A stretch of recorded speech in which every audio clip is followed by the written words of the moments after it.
नमस्कार साथियों, मैं मोहित आप सभी का स्वागत करता हूं आपके अपने YouTube channel HSC exam aspirants पर। इससे पहले वाली वीडियो में हमने अपने कुछ लॉ पढ़े थे, फर्स्ट और सेकंड, और जो बुक थी हमारी 5 लॉ लाइब्रेरी साइंस, उसका कंसेप्ट क्लियर किया था। तो मैं आपको एक बार जो हमने पीछे पढ़ा था उसको रिवाइज करवा देता हूँ, फिर हम अपना जो आज का टॉपिक है उसको पूरा कर लेंगे। ठीक है, तो मैं आपको बताता हूँ सबसे पहले बुक के बारे में। 1924 में क्या हुआ, इस बुक का कार्य शुरू हुआ था, जो हमारी 5 law of library science book थी। ठीक है, फिर 1928 में इसकी रचना की गई, कौन से कॉलेज द्वारा? मीनाक्षी कॉलेज ऑफ अन्नामलाई द्वारा। ठीक है, फिर एक हमारा प्रांतीय सम्मेलन हुआ था, चिदम्बरम प्रांतीय सम्मेलन। यहाँ पे ये बुक क्या की गई थी? प्रोपाउंडेड की गई थी, मतलब प्रतिपादित की गई थी। ठीक है, फिर 1931 में क्या हुआ, इसका प्रकाशन हुआ, किसके द्वारा? मद्रास लाइब्रेरी एसोसिएशन के द्वारा। ठीक है, 1924, 1928, 1931। ठीक है, फिर इसका परिचय किसके द्वारा तैयार किया गया था? WCB शेयर्स के द्वारा। ये कौन थे? डॉक्टर SR रंगनाथन जी के गुरु थे। ठीक है, फिर हम प्रस्तावना किसने तैयार की इसकी? PS शिव स्वामी अय्यर। किसने? PS शिव स्वामी अय्यर, इन्होंने इसकी प्रस्तावना तैयार की। ठीक है, फिर 1957 में सेकंड एडिशन आया इसका। फिर 1992 में जे थॉमसन ने इस बुक को संशोधित किया था। ठीक है, फिर 2004 में नौरोजी थे हमारे, उन्होंने इसका वेब वातावरण तैयार किया। कब? 2004 में। 1957 में सेकंड एडिशन, 1992 में संशोधित, 2004 में वेब वातावरण तैयार, 2006 में ऑनलाइन एडिशन आया इसका। ठीक है, फिर 2014 में OCLC online computer library centre, इसने काम किया इसके ऊपर। ठीक है, फिर इसका मूल्यांकन किसने किया? आर्थर टोन द्वारा। उनकी बुक का नाम क्या था? Putting knowledge to work. क्या था? Putting knowledge to work. ठीक है, तो ये तो हो गया 5 लॉ लाइब्रेरी साइंस बुक के बारे में। फिर हमने अपने एक ट्राइनिटी कंसेप्ट आया था 1925 में, मतलब 5 लॉ देने से पहले वो कंसेप्ट पढ़ाया था मैंने आपको। क्या था वो? Reader, book, staff. मतलब जो लाइब्रेरी है उसका महत्व कब है? जब उसमें ये 3 चीज़ उपस्थित होंगी, रीडर, बुक और स्टाफ।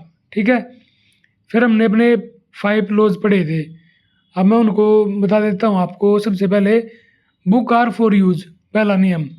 दूसरा, every reader is her book. तीसरा, every book its reader. Fourth, save the time of reader. Fifth number पर, the library is a growing organism. ठीक है, ये 5 लॉ थे हमारे, इनमें से हमने 2 पढ़े थे, तो मैं आपको एक बार उनके बारे में बता देता हूँ। जो हमारा फर्स्ट लॉ था उसमें क्या बोला गया था? बुकों को संग्रह करके नहीं रखना चाहिए, बल्कि यूज़र को प्रोवाइड करना चाहिए। ठीक है, फिर उससे कुछ टर्म रिलेटेड पढ़ी थी हमने, जैसे location, library hours, furniture equipment, library staff. ठीक है, ये पढ़े थे हमने। फिर हमने अपना सेकंड लॉ पढ़ा था, उसमें क्या था हमारा? Every reader is her book.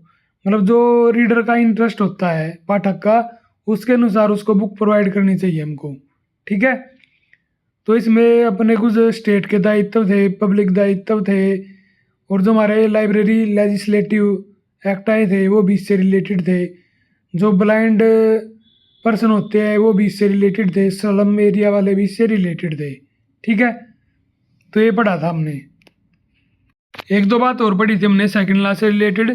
एक तो ये पढ़ा था, know your community and needs, अपने समुदाय व उनकी आवश्यकता को जाने। ये किससे रिलेटेड है? हमारा सेकंड लॉ से। फिर जो पुस्तकालय विज्ञान का द्वितीय सूत्र था उसका उपपरिणाम क्या था? सभी के लिए पुस्तकें, बुक फॉर ऑल। ठीक है, तो यहाँ तक पढ़ा था हमने। तो चलिए अब हम अपनी ये वीडियो स्टार्ट करते हैं। वीडियो में लास्ट तक बने रहे। अगर आपको वीडियो पसंद आती है तो उसको लाइक कीजिए, शेयर कीजिए और हमारे चैनल को सब्सक्राइब जरूर कीजिए। ठीक है, तो यहाँ पे थर्ड लॉ देखिए, every reader is her book, हर पुस्तक का पाठक है। तो मैं आपको बता देता हूँ इसके बारे में थोड़ा सा। इस नियम का क्या उद्देश्य था? मतलब चाहे कैसी भी बुक हो उसका कोई ना कोई महत्व होता है, मतलब कोई ना कोई उसका रीडर होता है। चाहे वो मतलब पुरानी हो नई हो कैसी भी बुक हो। तो जो लाइब्रेरी होती है उसका कर्तव्य होता है कि जो बुक है वो उसके असली पाठक तक पहुंच सके, ठीक है। तो यहाँ पे हर पुस्तक का पाठक है, ये इस नियम के बारे में है, ठीक है। तो यहाँ पे फिर कुछ टर्म है इससे रिलेटेड जो डायरेक्ट एग्जाम में पूछी जाती है, जो कि हमने पीछे ही पढ़ी थी अपनी फर्स्ट और सेकंड लॉ में। तो कौन कौन सी है way? Open access plus self arrangement. अगर ये वर्ड दिख जाए आपको तो ये किससे रिलेटेड है? हमारा थर्ड लॉ से। Open access plus self arrangement, ठीक है। फ्री यूज आ जाए लाइब्रेरी कलेक्शन का, ये भी इससे रिलेटेड है। सर्च इंजन और सब्जेक्ट गेटवे रिलेटेड, ये भी इससे रिलेटेड है, ठीक है। फिर एक क्वेश्चन आया हुआ था हमारा, information is basic input to human growth and development, यह किससे रिलेटेड है? थर्ड लॉ से, ठीक है। तो ये कुछ टर्म थी हमारी, जैसे self arrangement plus open access, free use, search engine and subject gateway, ये सारी किससे रिलेटेड है? हमारी थर्ड लॉ से। तो चलिए मैं अब आपको इसके बारे में स्लाइड के थ्रू बताता हूँ, ठीक है। देखिए चलिए आप, every reader his her book, हर पुस्तक का पाठक है। इस नियम का उद्देश्य है कि चाहे कैसी भी पुस्तक हो उसका महत्व तभी है जब वह अपने सही पाठक के पास पहुंच जाए, ठीक है। तो बुक का महत्व कब है? जब वो उसके सही पाठक के पास पहुंच जाए, ठीक है।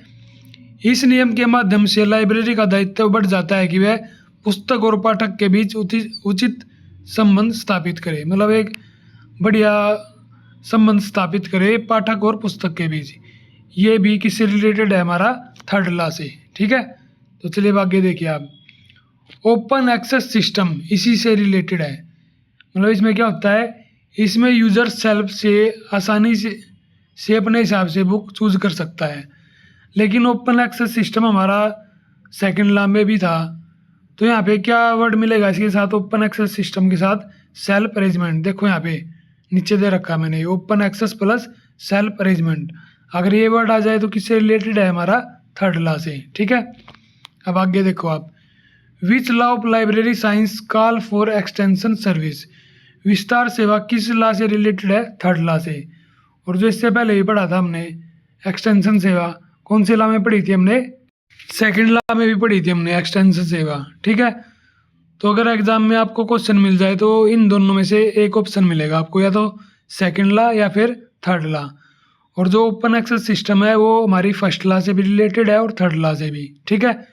लेकिन अगर open access system plus self arrangement आ जाए तो ये किससे रिलेटेड होगा? हमारा थर्ड लॉ से, ठीक है। अब आगे देखिए आप, free use of library collection, ये भी अपना इससे रिलेटेड है। देखो मैंने यहाँ साइड में लिख भी रखा है कौन से एग्जाम में आया हुआ क्वेश्चन है हमारा, ठीक है। तो चलिए अब आगे देखते हैं, search engine and subject gateway related to this law, search engine और सब्जेक्ट गेटवे इससे रिलेटेड है। कौन सा लॉ यह भाषित करता है कि information is basic input to human growth and development? कौन सा लॉ? Third law. तो ये पता लग गया आपको, self arrangement plus open access, extension service, free use, search engine and subject gateway, और एक ये क्वेश्चन आया हुआ था हमारा, ये सारे किससे रिलेटेड है? थर्ड लॉ से, ठीक है। तो यहाँ पे हमारा थर्ड लॉ कंप्लीट होता है। अब हम फोर्थ लॉ पढ़ेंगे। देखिए आप, फोर्थ लॉ देखिए, save the time of the reader, पाठक का समय बचाओ। ये लॉ क्या परिभाषित करता है? मतलब मान लो कोई भी पाठक लाइब्रेरी के अंदर आता है तो जो उसको इन्फॉर्मेशन चाहिए वो उसको आसानी से मिल जाए, तो इस बारे में बताता है हमको फोर्थ लॉ। अब देखिए आप इसको, जब कोई यूजर लाइब्रेरी में आए तो वह अपनी आवश्यक बुक या जानकारी तक जल्दी, सरल व सहज तरीके से पहुंच जाए, इस बात पर यह नियम फोकस करता है। तो इस बात पर फोकस करता है हमारा नियम, ठीक है। अब इसके भी कुछ पॉइंट है या फिर वर्ड है, अगर आपको एग्जाम में दिख जाए तो फोर्थ लॉ से रिलेटेड होंगे वे, मैं आपको बताता हूँ। सबसे पहले क्लासिफिकेशन और कैटालॉगिंग, ये इससे रिलेटेड है टर्म। फिर हमारा ओपेक, कंप्यूटर और मोबाइल का यूज़ करके मतलब सूचना प्रोवाइड करना, ये भी अपना इससे रिलेटेड है। ऑटोमेटेड लाइब्रेरी सिस्टम मतलब बार कोडिंग स्कैनिंग, ये भी अपना इससे रिलेटेड है। साइन बोर्ड व मार्गदर्शन, मतलब एक साइन बोर्ड यूज़ कर दो कि यहाँ पे साइंस की बुक प्रेजेंट है, यहाँ पे जियोग्राफी की है, यहाँ पे हिस्ट्री की है, तो ये भी हमारा इससे रिलेटेड है। फिर हमारा प्रशिक्षित स्टाफ, मतलब जो एजुकेटेड स्टाफ होता है वो भी इससे रिलेटेड है। स्टॉक रूम गाइड, भंडार कक्ष दर्शिका, ये भी इससे रिलेटेड है। इशू मेथड, निर्गम विधि, ये भी इससे है। इंडेक्सिंग व एब्स्ट्रैक्टिंग सर्विस, ये भी इससे है। सेल्फ अरेंजमेंट प्लस कैटालॉग, ये भी इससे है। और इससे पहले वाले में हमने क्या पढ़ा था, self arrangement plus open access system, वो थर्ड से है। लेकिन अगर सेल्फ अरेंजमेंट प्लस कैटालॉग आ जाए तो वो किससे रिलेटेड है, फोर्थ ला से। रियल टाइम एक्सेस, वास्तविक समय अभिगम, ये भी हमारा फोर्थ ला से रिलेटेड है। ठीक है, तो चलिए मैं आपको बताता हूँ स्लाइड के थ्रू। देखिए आप, सुव्यवस्थित क्लासिफिकेशन एंड कैटालॉगिंग कौन से एग्जाम में आया हुआ है, यूजीसी के अंदर। क्लासिफिकेशन एंड कैटालॉगिंग, ओपैक, ये भी इससे रिलेटेड है। ऑटोमेटेड लाइब्रेरी सिस्टम बार कोडिंग स्कैनिंग, ये भी इससे है। साइन बोर्ड मार्गदर्शन, प्रशिक्षित स्टाफ, स्टॉक रूम गाइड, देखो ये यूजीसी नेट के अंदर आया हुआ क्वेश्चन है। स्टॉक रूम गाइड, भंडार कक्ष दर्शिका। ठीक है, अब आगे देखिए आप, इशू मेथड, निर्गम विधि, ये भी इससे रिलेटेड है। Indexing and abstracting service, self arrangement plus catalogue, देखो यहाँ पे self arrangement plus open access आ जाए तो third law, self arrangement plus catalogue आ जाए तो फोर्थ ला। और रियल टाइम एक्सेस, वास्तविक समय अभिगम, ये सारे इससे रिलेटेड हैं। ठीक है, classification, cataloguing, OPAC, barcoding scanning, sign board मार्गदर्शन, प्रशिक्षित staff, stock room guide, issue method, indexing और abstracting service, self arrangement plus catalogue और रियल टाइम एक्सेस, ये किससे रिलेटेड है, फोर्थ ला से। ठीक है, तो यहाँ पे हमारा ये ला भी कंप्लीट होता है। अब हमारा लास्ट बच गया फिफ्थ ला। देखिए आप, जितना डीपली मैं करवा रहा हूँ आपको, इतना आपको कहीं भी नहीं मिलेगा, चाहे बुक हो या फिर यूट्यूब पे देख लेना आप। मैंने कई जगह से डाटा कलेक्ट करके तब आपके लिए नोट्स बनाए हैं बिल्कुल डीपली। अब कई दोस्तों का कमेंट आता है कि सर कितनी वैकेंसी आएगी, कब आएंगी, मेरे इतने मार्क्स है, नंबर आ जाएगा नहीं आएगा। अब देखो मैं आपको एक बात बता देता हूँ, हमारी 200 प्लस वैकेंसी वैकेंट है, लेकिन जो स्कूल वाली वैकेंसी है उसके थोड़े नियम बनाने रह रखे हैं, क्योंकि वहाँ पे लेवल चेंज करना है। वो लेवल 2 दे रहे हैं वहाँ पे, लेकिन जूनियर लाइब्रेरियन का लेवल 4 होता है। ठीक है, फिर कुछ साथी के कमेंट आते हैं कि हमारे 55 नंबर है, 45 नंबर है, नंबर आ जाएगा। तो एक बात सुन लीजिए आप, 55 नंबर और 45 नंबर है अगर आपके, तो आपका जो अपने नॉर्मल एग्ज़ाम होते हैं ग्रेजुएशन बेस पे 56-57 लगा लीजिए, तो उनमें तो आपका नाम भूल ही जाइए, वहाँ पे तो आपका नाम बिल्कुल नहीं आएगा। अब बस लास्ट उम्मीद आपकी यही है लाइब्रेरी वाले में, इसमें ही आ सकता है आपका नाम। जितना एग्ज़ाम लेट होगा उतनी ज़्यादा वैकेंसी आने की उम्मीद है। ठीक है, तो आप बार बार ये क्वेश्चन मत पूछा करो कि सर आ जाएगा नहीं आएगा, आप अपनी बस तैयारी करते रहो, कर्म करो, फल की चिंता मत करो। ठीक है, आपका नाम आ जाएगा, क्योंकि वैकेंसी अभी तो भर्ती होनी नहीं, ऐसे मान लीजिए कि ये साल तो लग ही जाएगा मेरे हिसाब से। बाकी एचएससी का कुछ पता नहीं है, बाकी ये साल तो लेंगे वो, क्योंकि इस साल अपना Haryana police, PMT, PST, group D और जो ये 4000 भर्ती विड्रा की थी उनका पेपर होने की संभावना है। ठीक है, तो चलिए अब हम अपने फिफ्थ लॉ की तरफ चलते हैं। The library is A growing organism, पुस्तकालय एक विकसित होता जीव। तो देखिए जैसे जैसे हमारा ज़माना बदल रहा है, मॉडर्न ज़माना हो रहा है, तो यहाँ पे जो डाटा है वो काफ़ी ज़्यादा मात्रा में इकट्ठा होता जा रहा है। तो इससे क्या होता है, जो लाइब्रेरी का भवन होता है उसका विस्तार करना पड़ता है हमको डाटा कलेक्ट करने के लिए। पहले केवल बुक रखी जाती थी, फिर कंप्यूटर भी रखने लग गए हम लाइब्रेरी के अंदर, सीडी रोम वगैरह भी, और अपना हार्ड कॉपी, सॉफ्ट कॉपी, ये सब रखने लगे।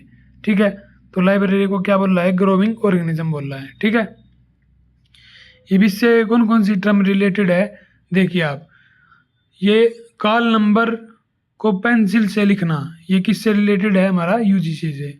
वो यूजीसी नहीं, उस एग्ज़ाम में आया हुआ क्वेश्चन है। देखिए आप, सॉरी, देखिए मैं सीधा डायरेक्ट बता देता हूँ आपको। कॉल नंबर या फिर क्लास नंबर को पेंसिल से लिखना, ये कौन से लॉ से रिलेटेड है? हमारा 5th लॉ से। और कौन से एग्जाम में आया हुआ क्वेश्चन है? यूजीसी नेट के अंदर, ठीक है। फिर हमारा सीडी रोम और नेटवर्क, ये भी इसी से रिलेटेड है, सीडी रोम और नेटवर्क, ठीक है। अब देखो ये थर्ड पॉइंट कितने एग्जाम में आया हुआ हमारा, HSC, UGC, KVS, NVS। Reading of unuseful books from the library, अनुपयोगी पुस्तकों को ग्रंथालय से बाहर निकालना, ये भी हमारा 5th लॉ से रिलेटेड है, ठीक है। अब 4th नंबर पे देखो ये यूजीसी नेट के अंदर आया हुआ क्वेश्चन है, चाइल्ड ग्रोथ, एडल्ट ग्रोथ। आंखों से दिख जाए, मान ले बुक का संग्रह है, उसको हम चाइल्ड ग्रोथ बोलेंगे। एडल्ट ग्रोथ क्या होता है? ऑनलाइन डाटा का विस्तार, आंखों से नहीं दिखती है ग्रोथ हमारी। जैसे इंटरनेट पर डाटा स्टोर कर दिया हमने, सीडी रोम के अंदर रख दिया, तो बुक का संग्रह हो गया चाइल्ड ग्रोथ से। और एडल्ट ग्रोथ ऑनलाइन डाटा का विस्तार होना, ठीक है। ये यूजीसी नेट के अंदर आया हुआ क्वेश्चन है। ऐसे पूछ रखा था कि चाइल्ड ग्रोथ कौन से लॉ से रिलेटेड है, तो कौन से लॉ से? 5th लॉ से, ठीक है। फिर हमारा लास्ट पॉइंट है स्ट्रेंथ ऑफ लाइब्रेरी स्टाफ, ठीक है। मतलब जो लाइब्रेरी स्टाफ की स्ट्रेंथ होती है वो भी किससे रिलेटेड है? हमारी 5th लॉ से, ठीक है। तो यहाँ पे हमारा ये जो 5 लॉ हैं वो कंसेप्ट हमारा पूरा होता है यहाँ पे, ठीक है। आई होप कि आपको ये अच्छी तरह से समझ आ गए होंगे। अगर आपको ये अच्छी तरह से समझ आए हैं तो वीडियो को लाइक कीजिए, शेयर कीजिए और हमारे चैनल को सब्सक्राइब कीजिए, ठीक है। अब हम अपना नेक्स्ट टॉपिक स्टार्ट करेंगे, नॉर्मेटिव प्रिंसिपल ऑफ लाइब्रेरी, ठीक है। ये हम नेक्स्ट वीडियो में स्टार्ट करेंगे अपना। तो आज के लिए इतना ही, मिलते हैं अपने नेक्स्ट वीडियो में। चैनल को सब्सक्राइब ज़रूर कीजिए जिससे कि मेरे को मोटिवेशन मिल सके, ठीक है। तो इसी के साथ धन्यवाद।